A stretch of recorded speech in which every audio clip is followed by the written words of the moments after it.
Lady DJ అమ్మాయిలు వచ్చేశారు. ఇక డీజే టిల్లుకి చిల్లే. పూర్తి వివరాలకు చదవండి రేపటి సాక్షి హైదరాబాద్ ఎడిషన్. 46వ ఆంధ్రప్రదేశ్ విధాన పరిషత్ సమావేశాలు గత వారంలో ప్రారంభమైంది. వైఎస్ఆర్సీపీ పార్టీ తరఫున సభ్యులందరూ హాజరయ్యారు.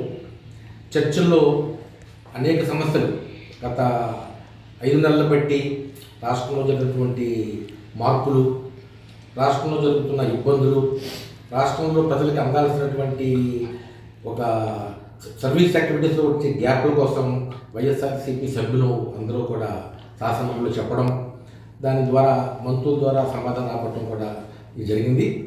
ప్రధానంగా నేను శాసన మండలిలో మొత్తం 10 రోజుల్లో ఒకరోజు బడ్జెట్ పోతే 9 రోజుల్లో కూడా ప్రతిరోజు ఒక్కొక్క ఇష్యూని శాసనసభలో ఒక రైట్ చేయడం, మంత్రుల ద్వారా సమాధానం తీసుకురావడం ఇంకా జరిగింది. దాంట్లో ప్రధానంగా రాష్ట్ర వ్యాప్తంగా డంపింగ్ యార్డ్స్ అనేది పారిశుధ్యం ప్రతి గ్రామంలో బాగా చేస్తున్నారు.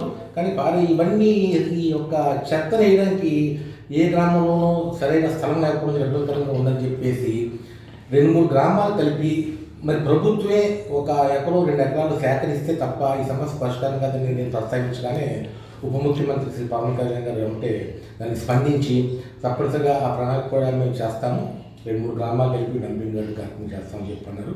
అలాగే అంగన్వాడీ బిల్డింగ్స్లో చాలా మరమ్మతులు చేయకుండా వర్షాలు పడి బిల్డింగ్ పగిలిపోయి ఆ విధంగా ఉన్నాయి. దానికి కూడా ఇమీడియట్గా అడ్రస్ చేయాలని చెప్పడం జరిగింది. దానికి కూడా మంత్రివర్యులు దానికి కూడా చాలా పాజిటివ్గా స్పందించారు. అలాగే కాపు మహిళలు గతంలో వైఎస్ఆర్సీపీ ఉండే ప్రభుత్వంలో మహిళలందరికీ కూడా చక్కటి ఉపాధి లబ్ధి అది పూర్తి జరిగింది. 10,000 కోట్ల పైన ఖర్చు పెట్టారు. మరి ఈ సంవత్సరం బడ్జెట్లో ఎటువంటిది ఖర్చు పెట్టలేదు. కాపు మహిళలకి ఏది చేస్తారని చెప్తే దానికి సరైన సమాధానం రాలేదు. మేము మళ్ళా త్వరలో ఆలోచించి చేస్తామని చెప్పడం ఆ విధంగా జరిగింది. అలాగే ముఖ్యంగా సోషల్ వెల్ఫేర్ హాస్టల్ ఇన్ఫ్రాస్ట్రక్చర్ మీద ఒక ప్రశ్న. అలాగే మెస్ ఛార్జెస్ గత ప్రభుత్వం పెంచింది, ఈ ప్రభుత్వంలో ధరలు పెరిగాయి కూడా ఇంకా ఇప్పుడు దాకా పెంచకపోతే విద్యార్థులకు ఇబ్బంది అవుతుంది అని చెప్పడం, ఆ సమస్యని సభ దృష్టికి తీసుకెళ్ళడం జరిగింది. త్వరలోనే 2-3 నెలల్లోనే ఆ మెస్ ఛార్జీలు కూడా పెంచుతామని చెప్పేసి చెప్పడం జరిగింది. అలాగే మెస్ ఛార్జీలకి చాలా మనకు బాకీలు ఉన్నాయి, 4 నెలలు 5 నెలల బట్టి బాకీలు ఉన్నాయి. ఈ ప్రభుత్వం వచ్చిన తర్వాత ఇప్పుడు దాకా మెస్ ఛార్జీ బిల్లు కట్టలా. అక్కడ ఉండేటటువంటి ఎవరైతే ఉన్నారో వాళ్ళే చేస్తున్నారు ఈ పనులన్నీ. వాళ్ళు ముందుగా డబ్బులు పెట్టి చేసుకోవడం. అలాగే డిగ్రీ స్థాయి ఉండే హాస్టల్స్లో అవుట్ సోర్సింగ్ స్టాఫ్ లేకపోవడం మూలంగా అక్కడ వంట మనిషిని, అక్కడ వార్డెన్ని, టీచర్ని మెస్ ఛార్జీ డబ్బులతోటి వాళ్ళు చేసుకుంటున్నారు. ఇది చాలా అన్యాయమైన విషయం. అలా కాకుండా ఖచ్చితంగా అవుట్ సోర్సింగ్ పెట్టాలని చెప్తే ఆ మినిస్టర్ కూడా దానికి ఒక స్పందించి పాజిటివ్ చేయడం జరిగింది. పిఎస్సి మన పబ్లిక్ అకౌంట్స్ కమిటీ అనేది ఉంటుంది.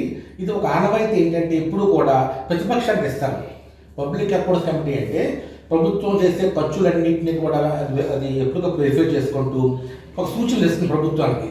మీరు మీ యొక్క ప్రణాళిక ఈ విధంగా ఉంది, మీరు ఇచ్చేటటువంటి ఖర్చు పెట్టేది దానికి చాలా భిన్నంగా ఉంది, ప్రజలకు ఏదైతే హామీ ఇచ్చారో ఆ విధంగా ఖర్చు అవ్వట్లేదు, ఖర్చులో హెచ్చు తగ్గులు ఉన్నా, ఖర్చులు పక్కదారి పడుతున్నా ఈ పిఎస్సి అనేది దానికి ఎప్పటికప్పుడు ఒక అథెంటికేటెడ్గా సమాధానం చెబుతుంది. అలాంటి ఇది ఎప్పుడు కూడా ఆనవాయితీ అపోజిషన్ పార్టీకి. మరి ఒకసారి పార్లమెంట్లో బీజేపీ 2 సభ్యులు ఉన్నారు, ఇద్దరు ఎంపీలు ఉన్నప్పటికీ కూడా కాంగ్రెస్ గవర్నమెంట్ అప్పుడు పిఎస్సి ప్రెసిడెంట్ ఒక బీజేపీకి ఇచ్చింది. అంటే అక్కడ ప్రతిపక్షం 10% ఉందా 20% అనేది వాళ్ళు చూడలేదు. ప్రతిపక్షానికి ఇవ్వండి. ఈసారి కూటమిలో ఉండేటటువంటి జనసేనకి ఇచ్చారు. జనసేన ప్రతిపక్షం ఎందుకు అవుతుంది? అవ్వదు. జనసేన అనేది కూటమిలో ఒక భాగం, ప్రభుత్వంలో ఒక పార్టీ. మరి ప్రభుత్వం పార్టీకి ఇవ్వడం అనేది చాలా ఇది ఇంజస్టిస్, ఇది పొలిటికల్గా ఇంజస్టిస్, సోషల్గా ఇంజస్టిస్. ఇది ఎంత మాత్రం ఇది కరెక్ట్ కాదని చెప్పేసి మేము చివరి రోజుని వాకౌట్ చేయడం ఇంక జరిగింది. మరి ఇలాంటి కొన్ని విధానాలు చాలా డిఫరెంట్గా ఉంటున్నాయో, ప్రజలకు వ్యతిరేకంగా ఉంటున్నాయో, వ్యతిరేకమైన విధానాల మీద మేమందరం కలిసి అగ్రీవంగా ప్రభుత్వం మీద గట్టిగా ఒత్తిడి మీద తీసుకొచ్చాము. ఆ ఒత్తిడి చాలా ఒక రికార్డ్ అయింది. అది వాళ్ళందరూ దాన్ని పరిశీలన చేస్తూ ఉన్నారు. ఇక్కడ ఇంకొక విషయం, మంత్రులు సమాధానం చెప్పేటప్పుడు ఎక్కువగా ఇష్యూ మీద మాట్లాడకుండా గతంలో మీరు ఇలా చేశారు, గతంలో ఇలా చేశారని ఎక్కువ టైం, అంటే ఒక 80% టైం వాళ్ళు గత ప్రభుత్వం మీద కేటాయించారు తప్ప ఇప్పుడు ఏం చేస్తున్నాం, ఇప్పుడు సమస్యను ఎలా చేస్తున్నాం అని చెప్పడం లేదు.